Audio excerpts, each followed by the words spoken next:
안녕하세요. 아마존 웹 서비스에서 솔루션즈 아키텍처를 하고 있는 주성식입니다. 이번 세션에서는 아키텍처 현대화라는 주제로 컨테이너와 서버리스 그리고 진화하고 있는 클라우드 오퍼레이션 서비스들에 대해서 리인벤트에서 소개되었던 혹은 직접 소개되진 않았더라도 여러분들께서 한 번쯤 사용을 고려해 보실 수 있는 새롭게 출시된 서비스 및 기능들에 대해서 살펴보도록 하겠습니다. 먼저 금일 진행할 아젠다는 다음과 같습니다.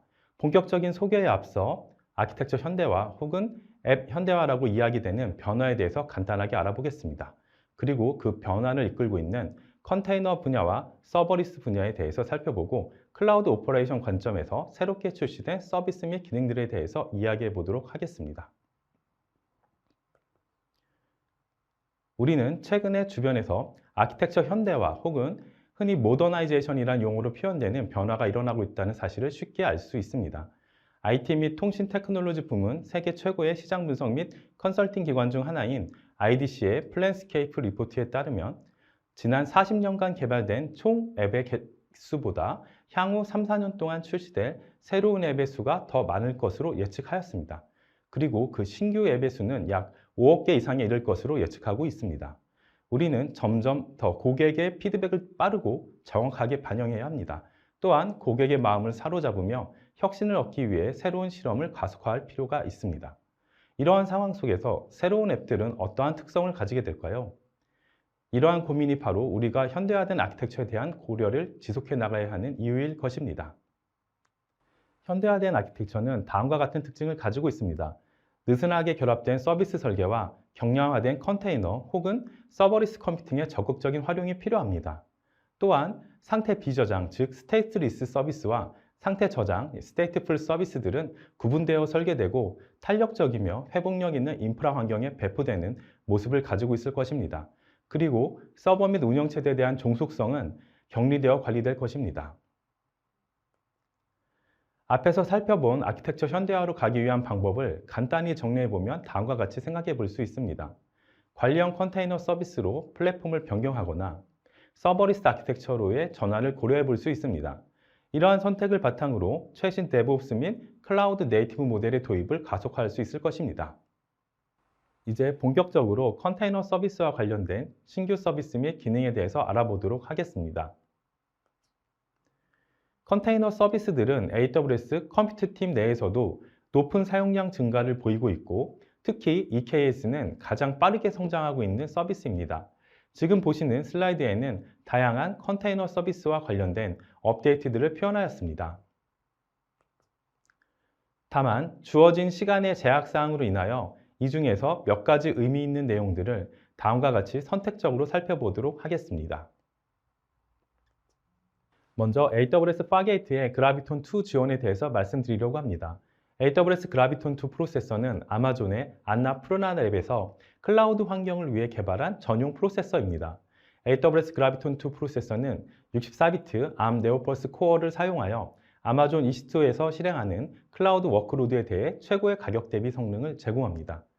이제 자체 서버를 프로비저닝 하거나 크기 조정 및 관리할 필요가 없는 컨테이너용 서버리스 컴퓨팅 엔진인 AWS 파게이트에서도 그라비톤2 프로세서의 장점을 누리실 수 있게 되었습니다.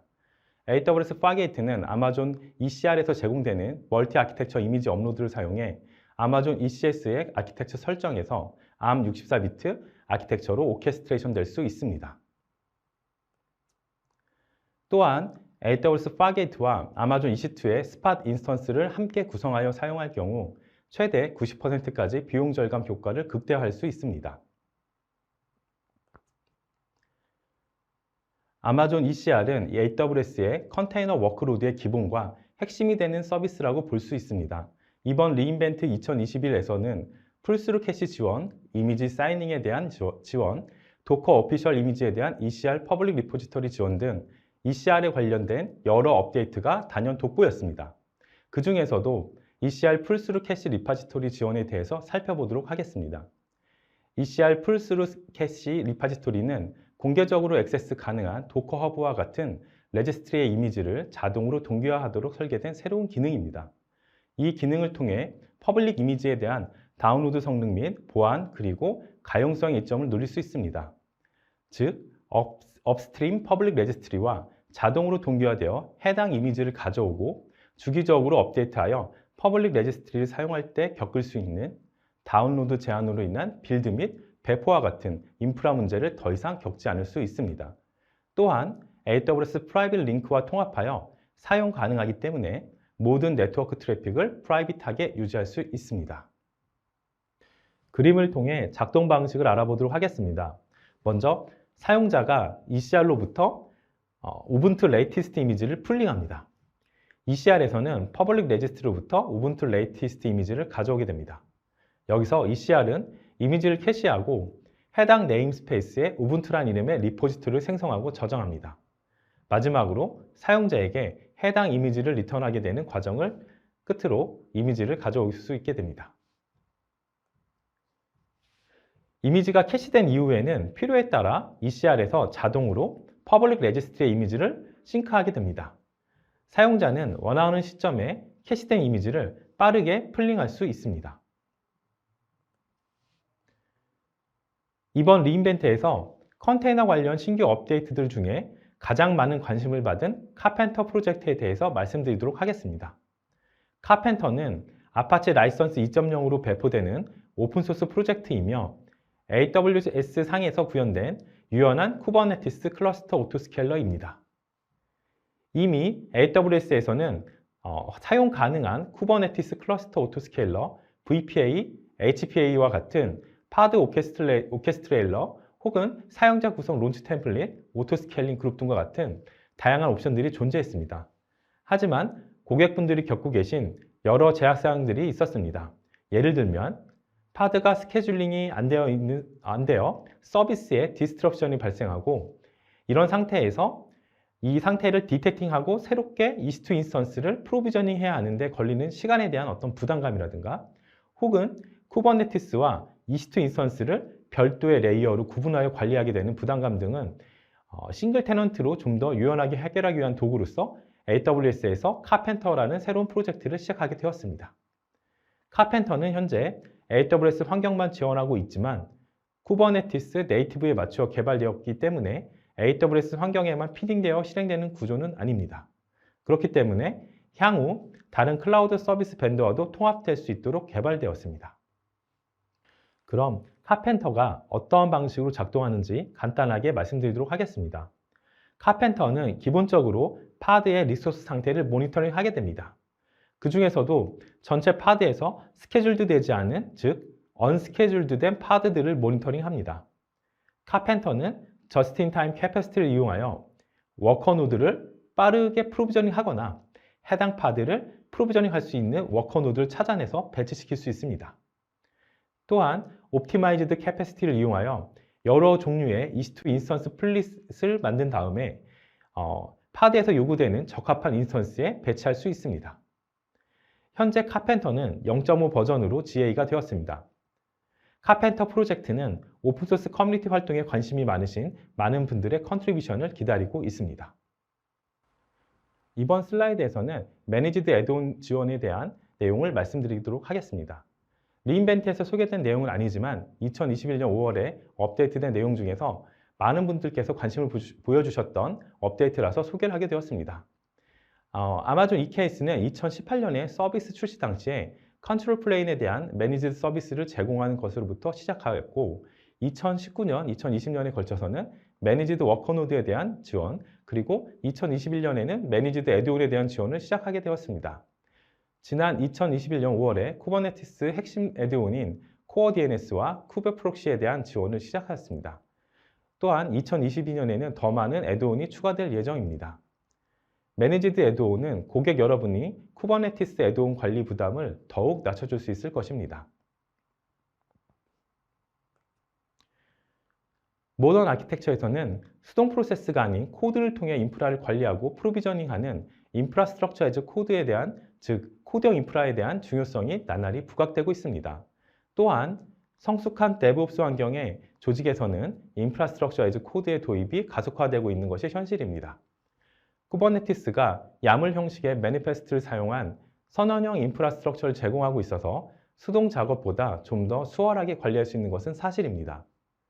하지만 점점 거대해지는 구성의 복잡성으로 인해 수백 라인의 야물 파일들을 작성하거나 관리하는 것은 쉽지 않은 일입니다.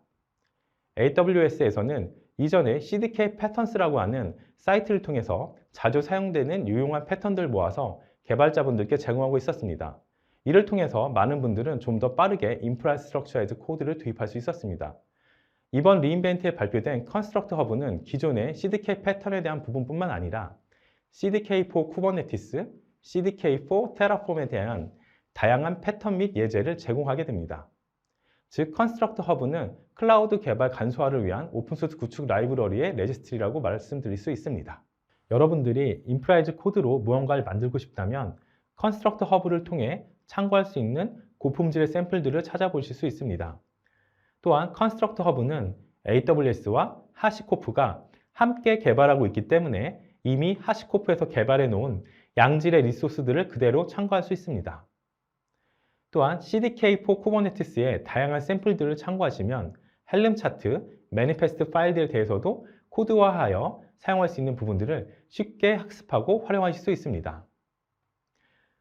모니터링, 컨테이너 혹은 서버리스, 데이터베이스, 유틸리티, 배포, 보안, 규정 준수, 네트워크, 인공지능과 같은 다양한 카테고리를 선택하시고 검색을 통해 AWS 및 하시코프와 같은 클라우드 서비스 제공자가 배포한 컨스트럭트 라이브러리를 쉽게 찾으실 수 있습니다. 제공되는 각각의 라이브러리들은 사용 설명서와 API 참조 및 코드 샘플을 포함하고 있으며 타입스크립트, 파이썬, 자바 및 단넷 등의 프로그래밍 언어별로 제공됩니다. 또한 관련된 종속성 목록, 다운로드 수, 라이센스 정보 및 도움말 링크에 대한 설치 지침도 함께 찾을 수 있습니다. 컨스트럭트 허브에서 제공되는 리소스들을 활용하시면 인프라스트럭처 에즈 코드에 대한 고민과 걱정을 덜어내실 수 있습니다. 다음으로 리인벤트에서 발표된 서버리스와 관련된 업데이트와 2021년에 발표되었던 주요 업데이트에 대해서 살펴보도록 하겠습니다. AWS의 서버리스 환경에서는 개발자가 배포를 위한 코드를 패키징하기만 하면 인프라에 대한 프로비저닝, 유지 관리, 스케일링 등의 일상적인 작업을 AWS가 직접 처리하게 됩니다. 그렇기 때문에 개발자는 더 중요한 비즈니스 로직에 집중할 수 있습니다. 클라우드 컴퓨팅 영역에서 가장 큰 혁신으로 여겨지는 서버리스 아키텍처 도입을 통한 클라우드 네이티브 환경으로의 전환은 여러분의 비즈니스 성장을 더욱 가속시켜 줄 것입니다. 이 슬라이드에는 2021년의 주요 업데이트와 이번 리인벤트에서 발표된 주요 업데이트 목록을 소개하고 있습니다. 서버리스 분야에서는 새로운 신규 서비스의 출시보다는 기존 서비스의 사용성을 개선할 수 있는 새로운 기능들의 출시가 주를 이루었습니다. AWS 람다를 비롯한 서버리스 서비스들은 보다 쉽게, 보다 빠르게 라는 기조로 서비스들을 개선해 나가고 있습니다. 주어진 시간의 제약사항으로 인하여 이 중에서 몇 가지 의미 있는 내용들을 다음과 같이 선택적으로 살펴보도록 하겠습니다. 많은 AWS 고객들이 ARM 기반의 AWS Graviton2 프로세서를 사용하여 작업을 처리하고 높은 가성비 혜택을 누리고 있습니다. 앞서서 AWS Fargate에 대한 Graviton2 지원 소식을 전해드렸습니다. AWS 람다에서도 2021년 10월부터 CPU 아키텍처를 X86뿐만 아니라 Graviton2 ARM 64비트 프로세서를 사용할 수 있게 되었습니다. Graviton2 지원으로 인해 AWS 람다는 계산 처리량이 많은 그래픽 처리라든가 기계학습 등의 사용 사례에 대해서 보다 나은 처리량을 제공할 수 있게 되었습니다. 많은 분들이 이미 알고 계시겠지만 AWS 람다를 사용하면 함수에 대한 요청 수와 밀리초 단위의 코드를 실행하는 데 걸리는 시간을 기준으로 요금이 청구됩니다. 현재 ARM 기반 Graviton2 프로세서 아키텍처를 사용하는 함수의 경우 시간당 요금은 기존의 X86 프로세서에 대한 가격보다 20% 저렴합니다. 프로비저닝된 동시성, 프로비전드 캐패시티를 사용하는 경우, 컨커런시를 사용할 경우 사용하는 함수에 대한 요금에 대해서도 동일한 20% 가격 인하가 적용됩니다. 또한 실행 속도가 빨라지게 되면 사용 시간에 대한 비용도 감소하기 때문에 최대 34% 향상된 가격 대비 성능을 얻을 수 있습니다. AWS 람다 함수는 컨테이너 이미지 또는 압축된 zip 파일 형태로 배포될 수 있고 배포된 함수는 인텔 X86 기반 런타임에서 실행되거나 ARM 기반 Graviton2 프로세서에서 실행될 수 있습니다. 다만 X86과 ARM Graviton2의 CPU 아키텍처의 차이로 인하여 AWS 람다 함수 사용 시 바이너리 종속성에 대해서 사전에 호환성에 대한 고려가 필요합니다. 다음으로는 이벤트 필터링에 대해서 알아보도록 하겠습니다.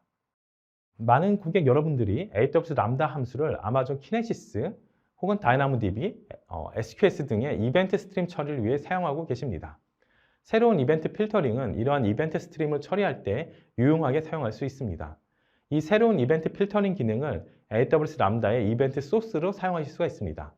이벤트 필터링을 통해 해당 이벤트 내용의 패턴을 검사하여 사용자는 람다 함수가 지정한 필터링 기준에 따라 SQS, 다이나모DB 또는 키네시스에 의해서만 트리거되도록 복잡한 규칙을 작성할 수 있습니다. 이를 통해 람다 함수에 대한 트래픽을 줄이고 코드를 단순화하며 전체 비용을 절감할 수 있습니다. 조금 더 자세히 알아보도록 하겠습니다. 개발자는 SQS, 다이나모DB 또는 키네시스에 의해 트리거된 람다 함수에 대한 이벤트 소스 매핑을 생성하거나 업데이트할 때 최대 5개의 필터 기준을 지정할 수 있습니다. 필터는 기본적으로 OR, 즉 OR 논리를 사용하여 결합됩니다. 정의된 필터링 기준을 충족하는 이벤트의 페이로드가 전달되면 람다 함수를 트리거하는 반면 필터링 기준과 일치하지 않는 이벤트 페이로드는 삭제되게 됩니다. 이 기능은 사용 가능한 이벤트 하위 집합만 사용하는 마이크로 서비스에 대한 함수 호출을 줄이는 데 도움이 되므로 대상 람다 함수 또는 다운스트림 애플리케이션에서 자체 로직을 작성해서 필터링을 직접 수행할 필요가 없어집니다. 필터를 정의할 때 사용할 수 있는 비교 연산자로는 기본적으로 적용되는 OR뿐만 아니라 not, null, equals, numeric 등 다양한 비교 연산자들을 함께 지원하기 때문에 손쉽게 패턴 필터를 정의하실 수 있게 됩니다. 다음은 이벤트 스트림상에서 이벤트 필터링이 적용되는 페이로드 예시입니다. 이제 우리는 이벤트 스트림으로 들어오는 메시지 페이로드 상에 특정 속성이 갖고 있는 값을 검사하여 원하는 속성 값이 지정한 조건에 맞을 때만 AWS 람다 함수를 호출하도록 할 수 있습니다. 즉, 슬라이드에서 보이시는 이벤트2의 final이라는 속성의 값이 true일 경우에만 AWS 람다 함수가 실행되도록 하실 수 있습니다. 현재 이러한 컨텐츠 필터링은 AWS 람다를 사용할 수 있는 모든 상용 리전에서 사용이 가능하십니다. 더욱더 반가운 소식은 AWS 람다의 표준 가격 이외에 이 기능을 사용하는 데 드는 추가 비용이 없다는 것입니다. 다음은 AWS 스텝 펑션에서 제공되는 워크플로우 스튜디오에 대해서 알아보도록 하겠습니다. AWS 스텝 펑션스는 범용적인 목적으로 설계된 서버리스 워크플로우 서비스로 일종의 스테이트 머신입니다. AWS 스텝 펑션스를 사용하면 다양한 비즈니스 크리티컬 애플리케이션도 쉽게 작성하실 수 있습니다. AWS 스텝 펑션이 가장 널리 사용되는 경우는 다양한 로직을 가지고 배포되어 있는 AWS 람다 함수들의 오케스트레이션이 필요한 경우입니다.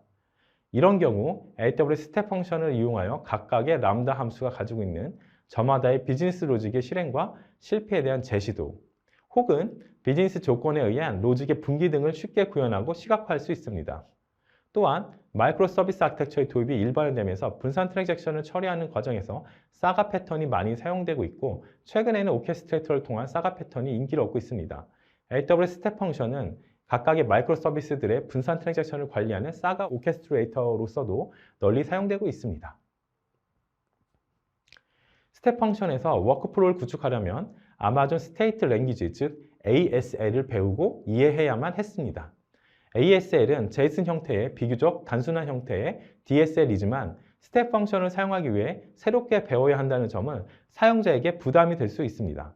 새롭게 출시된 워크플로우 스튜디오는 코드를 적게 사용하면서 쉽게 사용할 수 있는 시각적 도구로서 가이드가 제공되는 인터랙티브 인터페이스를 통해 스텝 펑션을 배우고 워크플로우를 더욱 빠르게 프로토타이핑하여 구축할 수 있습니다. 앞서서 이야기했던 사가 패턴을 구현할 때도 AS를 가지고 프로토타이핑을 하는 것보다 빠르게 시각화를 통해 트랜잭션 실패에 대한 보상 액션이라든가 어떤 제시도 액션에 대해서 손쉽게 구현해 볼 수 있습니다. AWS 스텝 펑션스를 이용하면 보다 나은 편의성을 통해 비즈니스 로직에 집중하고 스텝 펑션스와 함께 통합되어 있는 AWS의 다양한 서비스 액션들을 드래그 앤 드롭으로 쉽게 구성하고 실행 과정을 모니터링할 수 있습니다. 다음으로는 이벤트 브릿지의 업데이트에 대해서 알아보도록 하겠습니다. 이벤트 브릿지는 자체 애플리케이션, 서드파티 SaaS 애플리케이션 및 기타 AWS 서비스 간의 이벤트를 라우팅하여 확장 가능한 이벤트 기반 애플리케이션을 구축할 수 있는 서버리스 이벤트 버스입니다. 지난 2021년 4월에 처음으로 이벤트 브릿지에 교차 리전 이벤트 라우팅이 처음 도입되었습니다. 그리고 마침내 지난 11월 AWS 가브 클라우드와 중국을 제외한 모든 리전으로 이 기능이 확대되었습니다. 이를 통해 고객 여러분은 모든 리전에서 하나의 중앙 리전으로 이벤트를 통합할 수 있게 되었습니다. 따라서 고객분들은 감사 및 모니터링 용도의 어떤 이벤트나 복제 이벤트를 소스에서 대상으로 더 손쉽게 중앙 집중화하여 리전 전체의 데이터를 동기화할 수 있게 되었습니다. 이벤트 브릿지는 스키마 레지스트리, 이벤트 아카이빙 및 재생 기능 및 리전 간 이벤트 버스트 연결을 지원하며 이벤트의 패턴 매칭, 필터링, 라우팅을 수행할 수 있는 기능을 갖춘 매우 강력하고 유연한 아키텍처 구성 요소입니다. 이제 이벤트 브릿지를 사용하여 S3 객체의 변경 사양에 효율적으로 빠르게 대응하는 애플리케이션을 더욱 쉽게 구축할 수 있게 되었습니다. 물론 기존에도 AWS에서는 아마존 S3의 객체 변경 사양에 대응할 수 있도록 SNS 토픽이라든가 SQS의 메시지 대기열 혹은 AWS 람다 함수와 같은 다양한 옵션이 제공되고 있었습니다. 이러한 옵션들은 여전히 매우 강력한 기능이지만 엔터프라이즈 규모로 사용하려면 독립적으로 존재하는 여러 팀 간의 조율하고 동일한 객체 및 이벤트를 사용하는 애플리케이션 간의 조정이 필요할 수 있습니다. 또한 이미 이벤트 브릿지는 클라우드 트레일 로그에서 S3 API 호출을 추출하여 패턴 매칭 및 필터링 역할을 수행하는 데 사용할 수 있습니다.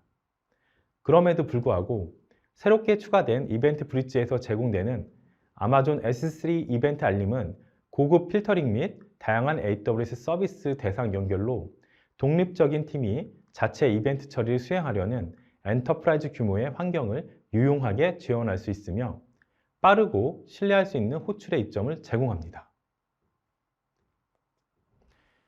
다음으로 서버리스 패턴 컬렉션에 대해서 말씀드리겠습니다. 서버리스 패턴 컬렉션은 둘 이상의 AWS 서비스의 통합을 보여주는 서버리스 예제의 리파지토리입니다. 각 패턴은 AWS 서버리스 애플리케이션 모델 또는 AWS 클라우드 디벨롭먼트 키트인 CDK를 사용합니다. 이를 통해서 빠르고 쉽게 참조된 서비스의 프로비저닝 및 구성을 단순화하여 살펴볼 수 있습니다. 서버리스 패턴 컬렉션은 개발자가 다양한 서비스를 사용하는 방법을 이해하는 데 도움이 되는 교육 리소스로서 서버리스 애플리케이션 구축을 시작하는 개발자를 돕기 위한 AWS의 노력을 담고 있습니다. 서버리스 패턴 컬렉션의 내비게이션 바에서 제공되는 필터와 검색을 통해서 필요로 하는 서비스의 참조 패턴을 손쉽게 검색하고 살펴보실 수 있습니다. 참고가 필요한 서비스들을 필터와 검색을 통해서 살펴보고 해당 패턴 리소스를 선택하게 되면 해당 패턴에 대한 설명을 보실 수 있습니다. 또한 git 클론을 통한 다운로드 방법과 디플로이 방법, 테스트 방법, 또한 리소스 클린업 방법을 제공하고 있습니다. 그리고 자신만의 패턴을 만들어 서버리스 패턴 사이트에 제출할 수 있는 옵션도 제공하고 있습니다. 서버리스 패턴 컬렉션 기본 페이지에서는 패턴 제출을 선택하면 제출 방법에 대한 지침을 보실 수 있습니다. 이를 통해서 AWS 서버리스 커뮤니티에 컨트리뷰션 할 수 있는 기회를 가지실 수 있습니다. 다음으로는 클라우드 오퍼레이션 측면에서 리인벤트 2021에 발표된 내용들을 살펴보도록 하겠습니다. 이번 리인벤트에서도 클라우드 거버넌스 및 오퍼레이션, 모니터링 및 관리 측면에서 다양한 업데이트들이 발표되었습니다. 다만 주어진 시간의 제약 사항으로 인하여 이 중에서 몇 가지 의미 있는 내용들을 다음과 같이 선택적으로 살펴보도록 하겠습니다. 먼저 클라우드 와치에 새로 추가된 기능에 대해서 살펴보도록 하겠습니다. 클라우드 와치는 로그 및 모니터링 지표 추적을 도와주는 AWS 네이티브 서비스입니다. 조직이 성장하고 확장함에 따라 인프라와 애플리케이션은 실시간으로 수천만 개의 운영 매트릭을 생성해내고 있습니다. 이러한 상황은 데이터를 효과적으로 시각화하고 쿼리하여 운영 문제에 신속하게 대응하는 데 어려움을 겪게 만듭니다. 고객 환경은 더 많은 모니터링 대상으로 인해 더욱 복잡해지고 있습니다. 생성된 수백만 개의 운영 매트릭을 시각화하고 쿼리하는 것은 어려운 일이며 계속 증가하는 데이터에 더 많은 가치를 추출하는 것은 옵저빌리티의 핵심입니다. 하지만 이를 위해서 새로운 도구가 도입되더라도 러닝 커브 등에서 어려움을 겪거나 관리에 대한 오버헤드가 생기기도 합니다. 또한 지표의 추세와 패턴을 실시간으로 식별하려면 유연한 분석 기능이 필요합니다. 이러한 상황을 좀 더 쉽게 핸들링하기 위해서 클라우드와치 서비스 팀에서는 클라우드와치 매트릭 인사이트를 출시하게 되었습니다. 아마존 클라우드와치 매트릭 인사이트를 사용하면 매트릭을 대규모로 분석하여 애플리케이션의 상태와 성능을 이해할 수 있습니다. 또한 표준 SQL 쿼리를 사용하기 때문에 수백만 개의 운영 매트릭을 실시간으로 정렬하고 분석할 수 있습니다. 아마존 클라우드와치 매트릭 인사이트는 클라우드와치 대시보드와 통합되고 아마존 매니지드 그라파나 및 그라파나 오픈소스 콘솔과도 연동이 가능합니다. 아마존 클라우드와치 매트릭 인사이트를 통해 운영 매트릭을 빠르게 쿼리함으로써 발생할 수 있는 문제를 조기에 예측하고 또한 예방할 수 있으며 원인을 빠르게 찾고 수정하는 것이 가능해질 것으로 예상됩니다. 또한 그룹화 및 집계 기능을 통해 여러 클라우드와치 지표에 쿼리하여 시계열 데이터에서 운영 통찰력을 얻을 수 있습니다. 슬라이드에 애플리케이션 로드 밸런스에 대한 총 요청수, 다이나모DB의 RCU가 가장 많이 사용된 상위 10개의 테이블, 그리고 EBS 볼륨에서 가장 많이 쓰기가 발생한 상위 10개의 볼륨에 대한 쿼리를 예시로 표현하였습니다. AWS 공식 문서를 참고하시면 더 많은 예제 쿼리들을 확인하실 수 있습니다. 다음으로 이번 리인벤트에서 많은 관심을 받은 서비스 중 하나인 아마존 클라우드와치 리얼 유저 모니터링 서비스에 대해서 말씀드리겠습니다. 클라우드와치 리얼 유저 모니터링은 애플리케이션 개발자와 데브옵스 엔지니어가 클라이언트 측 성능 문제에 대한 평균 복구 시간을 단축시켜 최종 사용자 경험을 최적화할 수 있는 기능을 제공합니다. 클라우드와치 리얼 유저 모니터링을 사용하면 클라이언트 성능을 실시간으로 모니터링하고 문제 해결에 도움을 줄 수 있습니다. 또한 디버깅 데이터 확보를 통해 자바스크립트 오류, 충돌 및 대기 시간과 같은 성능 문제에 대해서도 인사이트를 얻을 수 있습니다. 실시간 사용자 모니터링을 통해 클라우드와치는 프론트엔드 및 백엔드 등 애플리케이션 모니터링에 필요한 더욱 다양한 지표를 제공할 수 있게 되었습니다. 클라우드와치 RUM은 웹 클라이언트를 애플리케이션의 HTML 헤더에 추가하면 탐색 이벤트, 자바스크립트 및 HTTP 오류, 클라이언트 측 성능 지표를 비롯한 원격 분석을 수집할 수 있습니다. 사용자는 클라우드와치 RUM에서 생성해준 자바스크립트 코드 스니핏을 애플리케이션에 추가만 해주는 것으로도 쉽게 리얼 유저 모니터링을 시작하실 수 있게 되었습니다. 클라우드와치 RUM을 사용하여 데이터를 시각화하고 통찰력을 도출하여 애플리케이션의 클라이언트 측 성능을 개선할 수 있습니다. 또한 오류의 개수라든가 페이지 로드 시간 및 핵심 및 바이탈을 포함한 주요 메시지 지표에 대한 정보를 설정하실 수 있습니다. 클라우드와치 RUM은 클라우드와치 신텍틱스 데이터를 보완하며 라스트 마일 정보를 포함하고 애플리케이션 상태에 대한 완전한 그림을 제공합니다. 또한 클라우드와치 애플리케이션 상태를 위한 단일 도구로 사용이 가능하며 종단간, 즉 엔드투엔드 인프라와 클라이언트 측이 포함된 모니터링을 완료하실 수 있습니다. 다음으로 클라우드와치 에비던틀리에 대해서 살펴보도록 하겠습니다. 클라우드와치 에비던틀리는 개발자가 애플리케이션 코드에 실험 및 기능 관리를 쉽게 도입할 수 있게 해주는 새로운 아마존 클라우드와치의 기능입니다. 클라우드와치 에비던틀리는 유사하지만 서로 다른 두 가지 사용 사례에 사용하실 수 있습니다. 즉, 피처 플래그라고도 하는 다크론치 구현과 A/B 테스트입니다. 이것은 즉 모니터링 실행과 실험이라고 하는 두 가지 주요 이점을 얻을 수 있도록 도와줍니다. 클라우드와치 에비던틀리에서는 피처 플래그에 론치라는 용어를 사용하고 A/B 테스트에는 실험이라는 용어를 사용합니다. 클라우드와치 에비던틀리를 사용하려면 크리에이터 프로젝트를 통해서 프로젝트를 만들고 애드 피처를 통해서 피처가 활성화되는, 즉 피처를 평가할 수 있는 변수를 설정할 수 있습니다.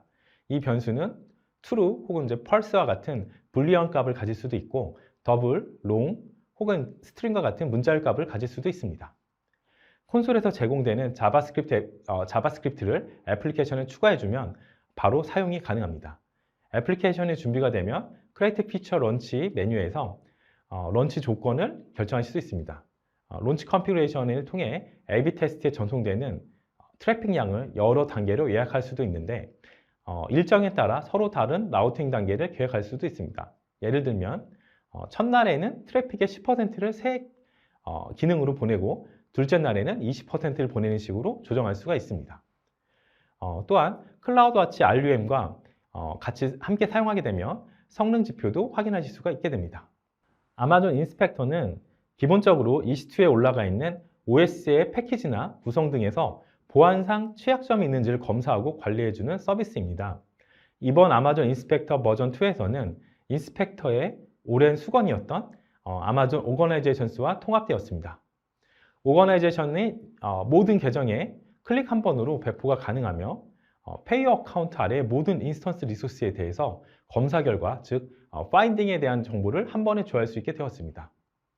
또한 ECR과의 통합으로 인하여 기존에 ECR에서 제공하던 오픈소스 클레어 기반의 CVE 검사보다 진보된 어드밴스드 스캐닝을 인스펙터에서 지원합니다. 독립적으로 시행되던 인스펙터의 에이전트는 시스템스 매니저의 에이전트로 통합되어 보다 유연한 관리가 가능해졌습니다. 또한 시큐리티 허브, 이벤트 브릿지와도 통합되었기 때문에 보안 이벤트를 추적하거나 스텝 펑션스를 사용한 워크플로우를 이용해서 자동화도 가능해졌습니다. 다음은 아마존 데브옵스 그룹 4 RDS에 대해서 말씀드리겠습니다. 아마존 데브옵스 그룹 4 RDS는 기계학습을 기반으로 하는 서비스로서 모든 아마존 RDS 엔진에서 사용할 수 있습니다. 아마존 데브옵스 그룹 4 RDS는 DBF와 데이터베이스 카운터, 데이터베이스상의 운영체제 지표와 같은 데이터베이스 텔레메트리를 지속적으로 분석하여 자동으로 관련 이상 항목을 탐지하고 그 상관관계를 파악하여 관계형 데이터베이스 문제를 몇 분 만에 해결하도록 지원합니다. 데브옵스 그룹 4 RDS가 성능 병목 현상 또는 운영 문제를 탐지하면 검색 결과를 데브옵스 그룹 콘솔에 표시하고 아마존 이벤트 브릿지 및 아마존 심플 노티피케이션 서비스, 즉 SNS와 같은 AWS 서비스를 통해 알림을 전송하도록 구성하실 수 있습니다. 이를 통해 개발자는 성능 및 운영 문제가 고객에게 영향을 주는 중단으로 변하기 전에 자동으로 관리하고 실시간으로 조치를 취할 수 있습니다. RDS 관리에 어려움을 겪고 있는 기업과 조직에서는 좋은 관리 도구가 될 수 있을 것입니다. 다음으로 웰 아키텍티드 프레임워크에 대해서 알아보도록 하겠습니다. 웰 아키텍티드 프레임워크는 운영 우수성, 보안 안정성, 성능 효율성, 비용 최적화 같은 여러 원칙에 걸친 설계 원칙, 질문 및 모범 사례로 구성되어 있으며 2015년부터 많은 고객분들의 워크로드를 진단하고 개선하는 데 기여를 하고 있습니다. 이번 리인벤트 2021에서는 웰 아키텍티드 프레임워크의 새로운 필러인 지속 가능성 원칙이 새롭게 발표되었습니다. 최근 전 세계적으로 지속 가능 경영을 위한 ESG 경영에 대한 관심이 높아지고 있으며 아마존 웹 서비스도 이에 대해서 많은 노력을 기울이고 있습니다. 새롭게 추가된 지속 가능성 원칙은 클라우드 컴퓨팅 환경을 위한 모범 사례를 사용하여 워크로드를 학습, 측정 및 개선하는 데 도움이 되는 설계 원칙과 모범 사례를 제시하고 있습니다. 지속 가능성을 위한 설계 원칙에는 다음과 같은 사항들이 있습니다. 첫째로 지속 가능성 성과 측정에 따른 변경 영향에 대한 이해가 필요합니다. 또한 ROI를 기반으로 한 지속 가능성 목표 수립이 필요합니다. 또 자원에 대한 효율성을 높이고 유휴 자원 관리를 통한 사용료를 극대화할 필요가 있습니다. 최신 세대의 하드웨어 및 소프트웨어 채택으로 효율성과 유연성을 개선하는 것도 좋은 방법입니다. 이러한 설계 원칙을 따르는 모범 사례를 제시된 슬라이드를 통해 다음과 같이 확인하실 수 있습니다. 만약 우리가 이러한 원칙을 잘 준수한다면 우리는 지속 가능성을 더욱 높여나가실 수 있을 것입니다. 지금까지 아키텍처 모더나이제이션 현대화 세션에 관심을 가져주시고 참여해주신 모든 여러분께 감사 인사드립니다. 행사 종료 후 강연 평가에 대해서 참여해 주시기 바랍니다. 여러분의 소중한 피드백을 통해 더 좋은 강연을 전달드릴 수 있도록 하겠습니다. 감사합니다.